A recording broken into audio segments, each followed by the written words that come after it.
নির্বাচন যারা চাচ্ছেন তারা গণতন্ত্রের দোহাই দিচ্ছেন, না আমার সামনে প্রতিদ্বন্দ্বী নাই তাই নির্বাচন চাচ্ছি। তো what ever the form is, কেউ মাইন্ড করলে করতে পারে। কেউ কেউ বলে কতক্ষণ আমাকে জামাত, কেউ কেউ বলে কতক্ষণ আমি বিএনপি, কেউ কেউ বলে কতক্ষণ আমি এনসিপি, বাট আমি বলছি আমি বাংলাদেশ পন্থী। There is no way. আবার যখন আপনি নির্বাচনের জন্য পায়তারা করেন, সমস্ত ফেসিস্ট ব্যবস্থা সিস্টেম একই। এই বইটাকে 17 বার সংশোধন করা হয়েছে। 17 বার সংশোধন করেই কিন্তু এটাকে একটা স্বৈরাচারী চটি বই বানানো হয়েছে। আবার কেউ কেউ বলেন সংবিধান নিয়ে হাত দেওয়া যাবে। ইয়েস, এই সংবিধান এমন ভাবে রাখছে কেউ হাত দিতে পারবেন না। এটার 142 ধারা, সবাই বাংলা ভাষায় পড়বেন। 142 ধারা, 123 এবং 7 ক খ পড়ে দেখবেন কারো হাত দেওয়ার ক্ষমতা নাই, সবার দণ্ড হবে, মৃত্যুদণ্ড হবে।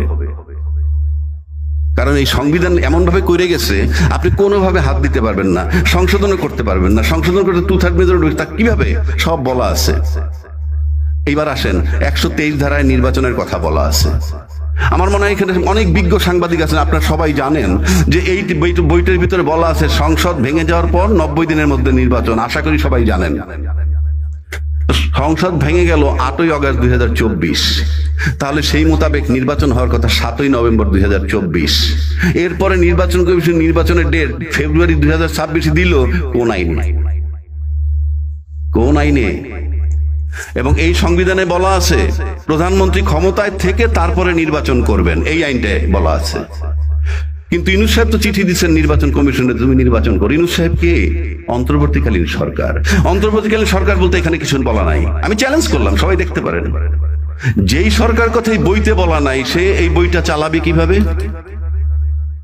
Very simple. তা আজকে যারা নির্বাচনের প্রক্রিয়া যাচ্ছেন, ইনশাআল্লাহ তাআলা তাদের সবার জন্য সর্বোচ্চ শাস্তি হতেও পারে যদি কখনো গণেশ উল্টে যায়, যদি কখনো আওয়ামী লীগ আসে। এবং আপনারা আওয়ামী লীগের দেখছেন যে আওয়ামী লীগ কি করে।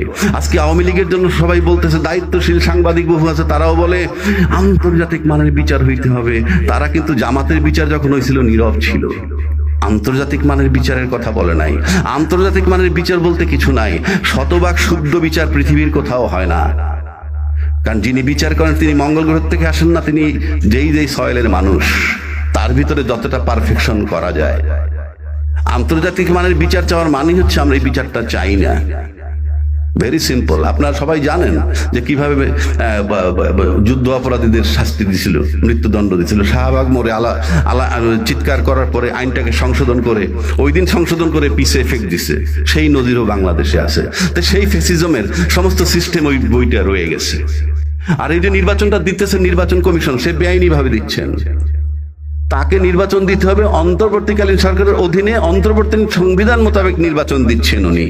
কারণ ইউনূস সাহেব অন্তর্বর্তীকালীন সরকার। কেউ কেউ প্রশ্ন করেন তাহলে এই সংবিধানটা কোথায়? এই সংবিধানটা অলিখিত। ইউনূস সাহেব যা করতেছেন এইটাই সংবিধান।